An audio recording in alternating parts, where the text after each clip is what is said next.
What's going on, boys and girls? What's up, world? Austin John Place here, and welcome to walkthrough part 4 of Link's Awakening. I didn't walk inside the next destination, which is the Bottle Grotto, because then you can't see Bow Wow, and I love Bow Wow. Don't you love Bow Wow? This now marks one more game that Link cannot pet a dog, and therefore, you should tell Nintendo, because I'm not okay with that. In our previous 3 episodes of our series, we're up to Owl Speech number 5. We have the full moon cello. Heart piece count is 8 so far. Secret Seashells found is 7. We're gonna make our way inside of the Bottle Grotto and begin this dungeon. It's also worth mentioning that we already have one fairy bottle, and if you didn't know about that, that's located back out in Mabe Village for fishing.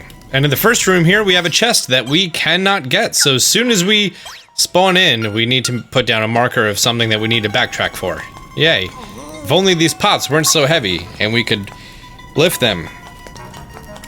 In our first room here, we need to throw a magic powder on these torches to open up the door to the right. Let's head to the right. There's 2 skeletons in here. I forgot the name of the skeletons. Anyways, there's 2 of them. And they're different because the gray one will avoid you and the yellowish one will target on you, hop above you, and sort of do a ground pound. However, he doesn't wander around. He'll only aggro on you once you get close. So they operate differently, which is kind of important to make sure you don't, you know what you're walking into. But you just corner them and take care of them and you're good. Now this is called the Bottle Grotto because it's shaped like a bottle, not that you get a bottle or anything. Also, it has to do with the name of the boss. We're gonna head that way in a little bit, but first we need to head south. And inside of here, we have a Shy Guy. He's just chilling in here. This is our second Mario character. We already encountered a Goomba, and whatever we do, he will mirror that exact movement. He's actually pretty easy to take on. All you need to do is walk forward so that he's stuck in that corner, or that corner, and then you could be on the same side as him. Now, if you attack him from the front, you won't do any damage, and he'll actually get closer to you. So turn around and use your spin attack, and that was easy. In this dungeon, there are 2 more Shy Guys that don't have sort of a puzzle around them. And there's also a type of enemy that hurts you a lot if you touch him, and he has the same mechanics as a Shy Guy. But we got our compass, which is neat, so now we can see all the treasure chests that are nowhere near us. Next up, we're gonna head to the right.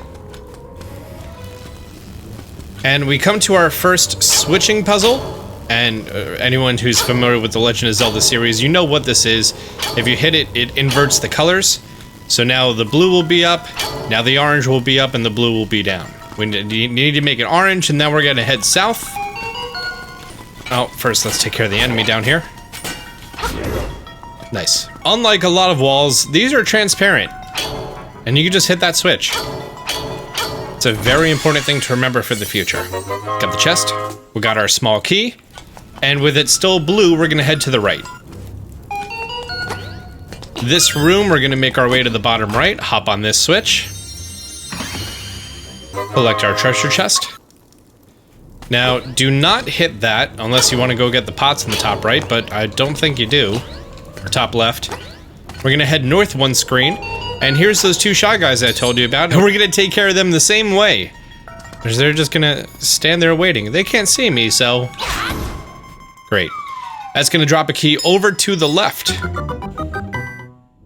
Could it be more inconvenient?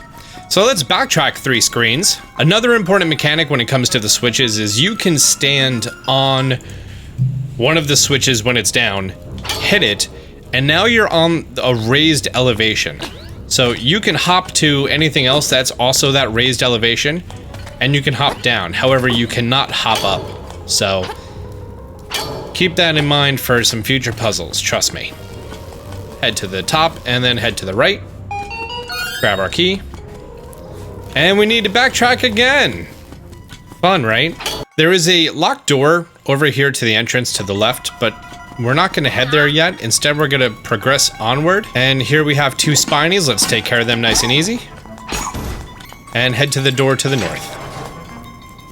If we had the owl beak, he would tell us the solution for this puzzle. But you have me, so I'm going to tell you the solution of the puzzle. The 2 things that you can push them. That's the puzzle. Hooray! That opens up a staircase in the top right. Wow, there sure are a lot of pots. It'd be nice if we can lift them up like the game prompts us to. Here we come to another side-scrolling area. This one is super simple, because there's no enemies or obstacles. We just hop a little bit and we're fine. Hop over to the main platform. Now you don't need to attack the keys, and you don't need to light the torches. You can just go to the north, and that's what we're gonna do. And here we find our first, dang it, what's its name? It's not the temple. I mean, they were all over Breath of the Wild. Phoenix! Yes! It's a Phoenix, that's what it is. Now the Phoenix has 2 attacks, it can throw bombs and it can charge at you. Essentially what you want to do is you want it to charge at you, dodge it, and attack it. Dodge the bombs, jump if necessary. He won't make his way to the outside ring, and if he does grab you, which I'm gonna let him grab me, he's gonna throw you in a random direction. He usually prefers the bottom right, which is weird. So don't get grabbed. And just beat him. Great. I have a fairy, so I don't need this fairy. That also opens us our portal back to the main area where we came in. Great. Now we're gonna hop, hop, hop, and head to the north. Now this enemy in the bottom left, there is a way to defeat it.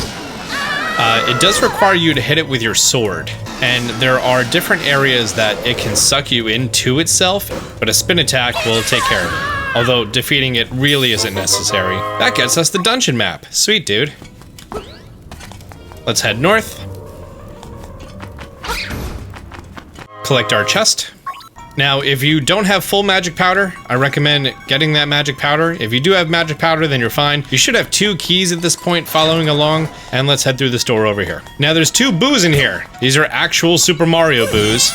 As soon as you enter the room, head for the torches, light them up. And the boos will disappear because they don't like the sunlight because they're albino or melanoma, something. And fantastic, we get the power bracelet. At last, you can pick up pots and stones. So now all the pots that have been teasing us before, we can grab them and throw them to our heart's delight. In the overworld, there's a lot of stones that actually block you from progressing to other parts of the map. So getting the power bracelet opens up a lot of the world for us. From this area, we're gonna head to the top. Remember what I told you about this transparent wall? Remember what I said about hopping over? Great. Let's collect the chest. Attack it again. And head over to the right. You don't get anything for attacking the Buzzy Beetle. I just don't want it to push me off because it's a pain in the nuisance.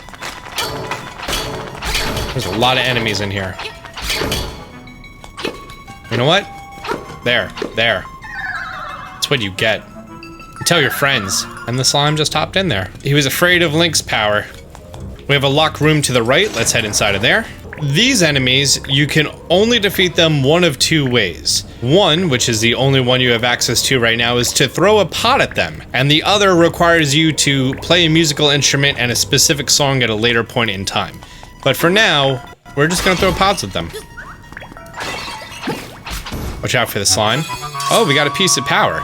Even with the piece of power, attacking it won't do anything other than knock it back. So, again, pots. That opens up a staircase. Before we head to the staircase, I do want to backtrack just a little bit to the south. And this room has 3 enemies. We have that skull boy, the skull stabby boy, we got a hoppin' pots, and we got a keys. At a later point in the dungeon, it actually tells us that there's a specific order that we need to attack these enemies and defeat them.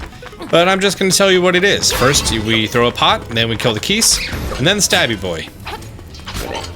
Which is a little difficult, because that entire time he can throw those spears at you. Defeating those 3 enemies in any different order will not spawn the chest, so that's the order you need to defeat them in. And that gets us the nightmare key. Perfect, now we're gonna head 1 screen north and 1 screen to the right. Let's break some of these pots, maybe we'll get some hearts. I don't think we will, though. Oh, we got a fairy! Nice. And let's head down the stairs. Here we come to a fun side-scrolling area that requires us to have the power bracelet. Let's grab this pot, head up the stairs. And this guy, he requires a heavier weight than just Link. So if you're to stand here without the pot, he actually doesn't go down. And this brings us to the Nightmare Room. Just because it's so far out of the way, we can backtrack all the way through the dungeon and then go collect those 2 chests, which is the Owl's Beak and some rupees. But I'm just going to defeat the boss, and then we're going to walk back inside and get those 2 things. And here's our boss, in this big old jar. It's a clown! I'm your bad guy this time. I mean a genie, not a clown. That looks nothing like a clown. Why would I call it a clown? It's clearly a genie. So, Genie has 1 attack in this phase, which he throws fireballs at you. Which track where you've been, not where you're going. And then he hops inside of his pot. Attack the pot. He's gonna taunt you. He says, I can't move, but I'm still alright. Your little sword won't break this bottle. And then lift it up and throw it at the wall. Yeah, you can't hurt me as long as I have my bottle. Wow, this guy does not shut up. Now, while he's throwing his fireballs, you're going to see that it's going to remain the same amount until it goes down to 3, and then 2, and then 1. So you'll know when he's done. And all we need to do is just repeat this process 2 more times. Just run along the bottom of the wall. Dodge the fireballs. 3, 2, 1, done. And with the 3rd throw to the wall... I broke the pot. Oh no. You broke my bottle. Not a pot, bottle. You make me hoppin' mad. Okay. He's now going to be completely transparent and not able to hurt you as he swings around the room. And then he's going to spawn and throw a giant fireball at you that is very difficult to dodge. But it doesn't do a lot of damage. It's only half a heart, and you should have 6 at this point. So you should be fine. His punches do a full heart, and after 3 hits he's down, so you shouldn't have too much trouble here. And with that, we get ourselves a full heart container. Bring our life up to 6 hearts. 7 hearts. Bring our life up to 7 hearts. Fantastic. And let's go retrieve our instrument. This is a conch horn. For those of you who are in high school and had to read The Old Man and the Sea, you may know what a conch is. I don't know if kids still have to read that book. But we hear the horn solo of the Windfish song. I really like that touch, that you hear how that instrument plays the song. Our screen gets very bright, which I hope you're not in a dark room, and it says Prairie Prairie. Quite contrary. The prairie is waiting. Don't click out of the video yet. If you're following along, there's one more thing we have to do here. We're gonna head right back inside of the dungeon. And this is like a really bad backtrack because it's so far out of the way and it's not really useful. We come in here, we open up this chest, we get 50 rupees, which is nice. And then we need to go 1 screen north. Use that last key that we have. Defeat the 2 keys in here. You don't need to use the magic powder and light up the room. And we're gonna hop 1 more, and there we go. Now we have the stone beak.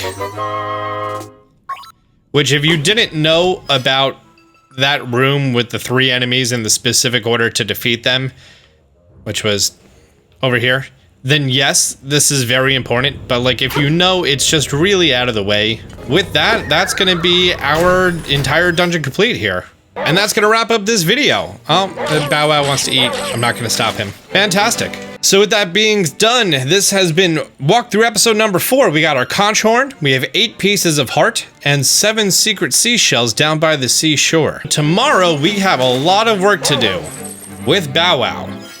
With Bow Wow, we're actually gonna uncover most of the map. We're gonna do a lot of side work, and we're even gonna be able to turn in some secret seashells already, which is really fantastic. You shouldn't be able to do this till later. However, with some extensive exploring, you could do it now. If you're playing along on your Nintendo Switch or Nintendo Switch Lite and you did not go to Area 51, or you did and it turned out good for you, then I hope you and your alien are enjoying the Let's Play. If you are, be sure to hit the like button. If you're new to the channel, be sure to subscribe, turn on notifications. I love you all. And I'm gonna hang out here with my dog until you watch the next video. Bye.